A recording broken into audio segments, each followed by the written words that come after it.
Wait, you're a Bears fan and you're not subscribed to my channel? Before this video starts, make sure to 1. Hit the subscribe button below to catch all Bears content right here on this podcast. 2. Hit the bell notification because you, my friend, are a diehard Bears fan. And 3. Like this video and tell all the Bears fans you know about the channel. Alright, that's better. Now that you're actually subscribed to the channel, make sure to bear down and enjoy this video. Now this is a podcast all about Bears. You either cheering for this team or just pulling your hair. I like to take a minute, just sit right back and tell you how I became the #1 Bears fan. That boy's Benny Hunter. Cake on the mic, cake on the mic, cake on the mic, cake on the mic. People, this the intro. Sacramento, California, born and raised. And Antelope is where I spend most of my days. Talk bad about my team, you must be a clown. This is Keek on the mic, so you know you better bear down. Bear down.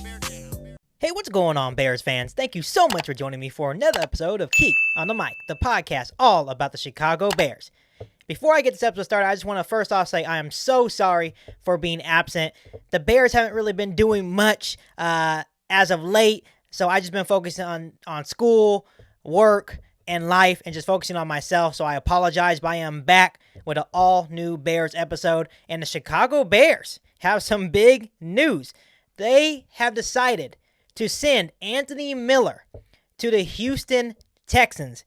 And this is an expected move from the Chicago Bears because all this offseason they were looking to move Anthony Miller, and they finally got a deal done with the Houston Texans. So in this deal that is sending Anthony Miller to the Houston Texans, Houston gets Anthony Miller and a 2022 7th-round pick, and the Bears will get a 2022 5th-round pick, which I'll take the pick. You know, for months, ever since Anthony Miller decided to punch C.J. Gardner-Johnson in that wild card game against the Saints, I think the writing was on the wall that Anthony Miller will no longer be a Chicago Bear.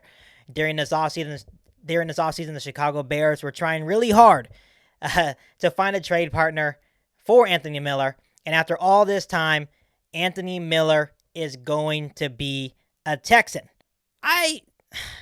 It's tough because I had high expectations, like most Bears fans, on Anthony Miller.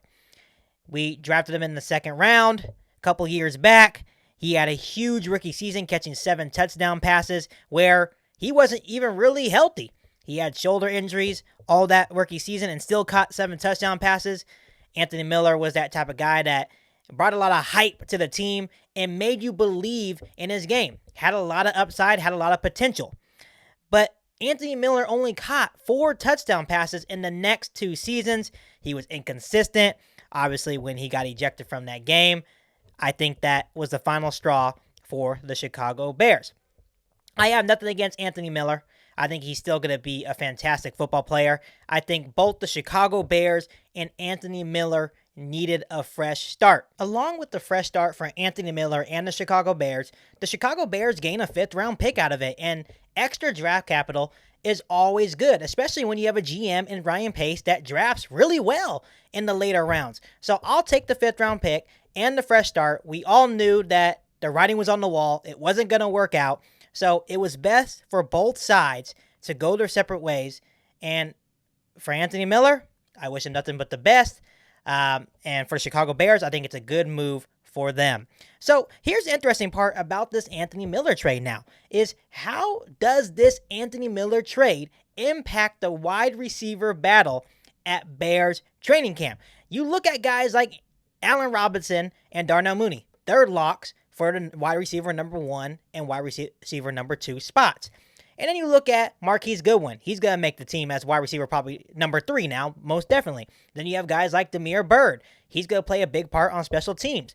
But the battle that I'm looking most forward to is Javon Wims and Riley Ridley. I know there's a lot of Bears fans saying, well, obviously Riley Ridley must not be very good. He has never gotten really that opportunity to play.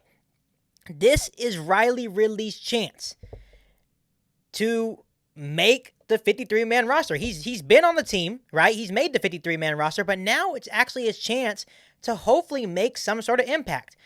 I actually like Riley Ridley. That's another guy a couple years ago in the draft that we traded up to get.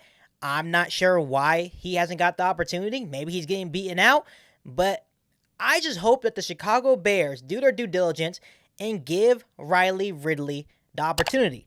And those are just the two guys I look at, is Javon Wims and Riley Ridley. I think they're going to fight it out for the final wide receiver spot. Obviously, Javon Wims has more reps. He's played more, so that definitely helps Javon Wims. But I think what the Chicago Bears are going to do, especially in preseason coming up, they are going to give both of those guys the most reps as possible to make sure they have the best receivers on their roster. Yes, Javon Wims probably has more experience, but you have to be fair and give Riley Ridley his shot. I think it's about time, and this is just my personal opinion, to give Riley Ridley the opportunity. Like I said, we traded up for the guy. Obviously, you saw something in him. So it's time for the Chicago Bears to give Riley Ridley the opportunity. That's just my stance. I'm not sure how you guys feel about this, but I think it's time for Riley Ridley to get his opportunity. So obviously, when you look at Javon Wims and Riley Ridley, they are on the outside looking in. They are going to be fighting for that final roster spot as a receiver. Like I said, when you add guys like Marquise Goodwin and Damiere Byrd, I think by trading away Anthony Miller, that means that they will definitely make the roster. Of course, you have Daz Newsome that we just drafted out of North Carolina in this year's draft. I think he will make it as a big special teams contributor and maybe playing a little slot here and there once he gets healthy from that broken collarbone. But like I said, it's going to be interesting to see Javon Wims versus Riley Ridley. And let's be honest, yeah, Javon Wims, Riley Ridley, they probably loved Anthony Miller. They probably loved him as a teammate, as a person, as a football player. But this was probably the best case scenario for both of them, because now they actually have a clear path to make the roster. If the Chicago Bears didn't trade Anthony Miller, they were actually probably both in danger to get cut. And I know that sounds crazy, but it's the truth. By Anthony Miller getting traded away to Houston, now one of them has an opportunity to make the 53-man roster. So, right now, I think it's pretty obvious that right now the favorite to win that final wide receiver spot is probably Javon Wims, based on his playing experience and his reps that he's had over the years with the Chicago Bears. But that, to me, is just going to make this wide receiver battle more interesting. Like I said, you have those top two guys, Allen Robinson and Darnell Mooney. And then, of course, I think Marquise Goodwin should be a lock as well as wide receiver number 3. And I also think that Daz Newsome and Damiere Byrd will make it as backup/special team players. So, may the best man win. Like I said, I'm an advocate for Riley Ridley. I hope he gets his opportunity. Maybe he makes a team. And like I said, I think I've seen enough of Javon Wims as well. I like him as a football player. But I think Javon Wims had his opportunity to shine.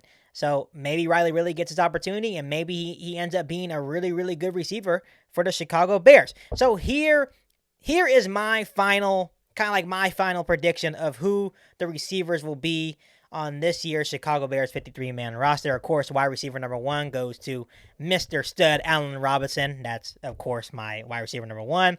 Wide receiver number 2 is Mr. Darnell Mooney. Hopefully he has a big second season. Obviously, he had an outstanding rookie year, so I expect nothing but great things for Darnell Mooney. Of course, that leaves wide receiver number 3 to Marquise Goodwin. I think he's an excellent pickup for the Chicago Bears offense. A guy that's going to bring speed and be able to stretch the field for guys like, maybe when Justin Fields gets his opportunity, there's going to be a lot of deep shots down the field because of Marquise Goodwin. That leaves the backups for Damiere Byrd. He's also going to play a big part on the special teams, I believe. And, of course, Daz Newsome. When he gets healthy back from that collarbone break, he will also be a backup and / a big special teams contributor for the Chicago Bears this year. That leaves the final spot, and I know I've been sitting here saying that I want Riley Ridley to get the opportunity, but I still think Javon Wims possibly beats him out for that final spot, just because I think the Chicago Bears value Javon Wims a little bit more based on his reps, experience with this offense, all that playing a factor in him making the final spot. And that's nothing against Riley Ridley, but I think Riley Ridley will end up getting cut this year. Let me know down below how you feel about the Anthony Miller trade, who you think will end up winning the last final roster spot. Will it be Javon Wims, or Riley Ridley? Let me know down below in the comment section. But before I let you go, make sure you hit that subscribe button and the bell notification to catch all Bears content here on the podcast. Make sure you follow me on all my social media accounts by just clicking the link down below in the description. And make sure you listen to this episode of Kick on the Mic on Apple Podcasts. Make sure you rate and review this podcast. That'll be much appreciated. But other than that, I'll be back for an all-new Bears episode right here on Kick on the Mic. Thanks, guys.